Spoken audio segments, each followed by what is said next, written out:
Mobile आपण वाईट म्हणू शकत नाही, त्याचा वापर कसा करायचा हे आपण ठरवायचं. तो चांगला आहे, परंतु आजकाल इतक्या भयानक विकृती समाजामध्ये पसरत चालली आहे की आई मुलाचं प्रेम राहिलेलं नाही. पूर्वी मूल रडायला लागला, आईनं कुशीत घेतलं तर ते थांबायचं, पण आज मोबाईल जर पुढे टाकला तर ते मूल दिवस दिवस त्या मोबाईलमध्ये आईचं आणि त्याचं नातंच तोडलं जात आहे.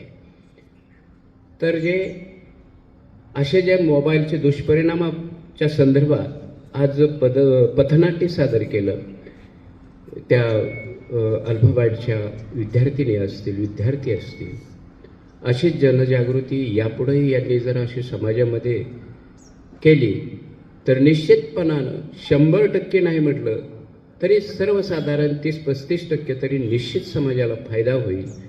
यासाठी त्यांना पुढील वाटचालीस खूप खूप शुभेच्छा. धन्यवाद.